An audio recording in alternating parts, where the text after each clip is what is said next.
A young girl is found brutally murdered in a small Pennsylvania town. So the two young men who are suspects decide to track down the real killer.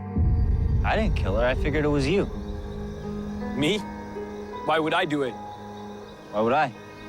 But they uncover secrets neither could have imagined in Hemlock Grove.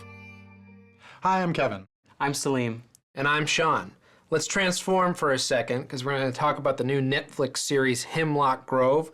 We got a chance to view the first 3 episodes. We've all just seen it.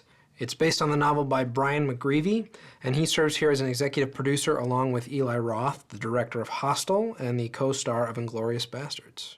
A young girl is brutally murdered and found outside the Godfrey steel mill. 2 of the main suspects decide to team up and find the murderer themselves.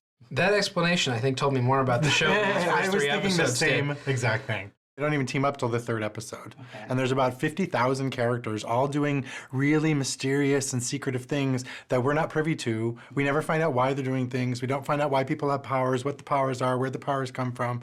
Nothing for 3 episodes. And there's only, what, 13? No, but I like that it was nuanced. I like that it's complete opposite of True Blood, whereas this is more of a high school drama that tries to be a little bit more nuanced. It's not saying, hey, we're a show about vampires and werewolves. Instead, it gives us more time to kind of understand these characters. I like that these are questions that are put out there that are never talked about. What's it like living like, you people? I guess there's always something over the hill I gotta see. Nobody is, you don't find out anything about anybody. And I think once an episode you find out a little bit, but then you're still like, oh, what now? Her face glows. I don't understand. Yeah. Questions would be fine if I cared about the answers to them. Exactly. And this show does not pull me in to make me care about the characters, about the world, about the rules. I mean, even if these things do exist, there's nothing here. It's just a series of loose ends and dead ends and mysterious happenings that just all feel like they're all there to just basically say, ooh, look how intriguing this is. Look how mysterious this is. And it just feels really clumsy and awkward. There is a trajectory to the show, and it is included in giving us little bits of information in each episode. They throw every horror movie cliche, but they don't give you anything to do with it. Whereas at least in True Blood, I cared about the characters. The characters are all interesting. There was humor. Here, there's no humor. Everybody's just stone-faced, like this is the most serious and most important show you're ever going to watch on television. In something like True Blood, it becomes a fantasy of sorts, and it's almost like a comic book that you're watching. Whereas this, I could tell that they wanted to really be the opposite of that and try to have it a little bit more grounded. We have Peter Romanchik, who is played by Landon Liboiron, and Bill Skarsgard, who is Stellan Skarsgard's son and the brother of Alexander Skarsgard, who's on True Blood. He plays Roman Godfrey. And then we have Candace McClure, who we all know from Battlestar Galactica, playing a doctor, Clementine, who works for the Fish and Wildlife Services. Weird. Do you have any assistance? There are no tracks. Aside from what I take are your tracking dogs. And I liked her character. She's interesting, but unfortunately, she doesn't come in until the 3rd episode. The filmmakers here, the people actually putting it on screen, want it to be serious. I don't know that the writers want it to be serious, or some of the actors. Some of these actors seem to be in a very serious show. No, this I could Famke Janssen seems to be in I don't know what. She's like in the British version of Revenge. No, I will agree with you completely. That is the most comic, fantastical part of this show.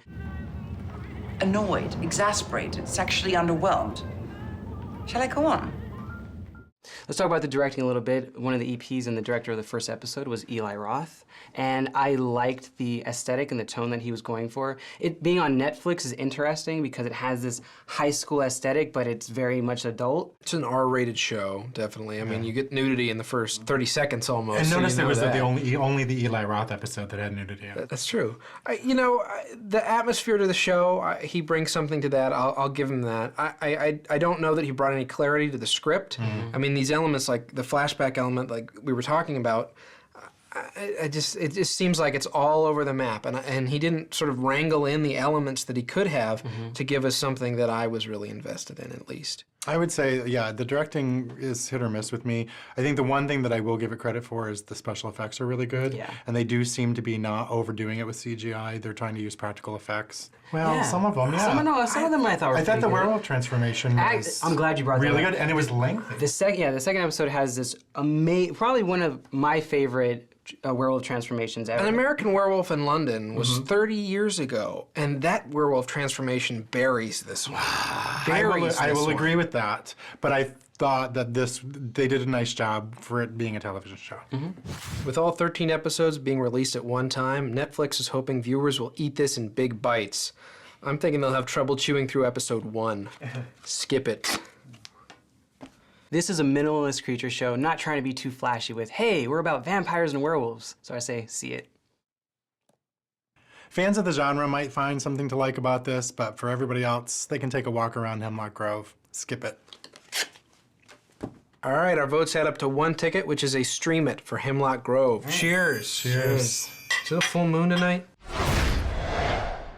Skip it. Can I transform at the end? Skip it.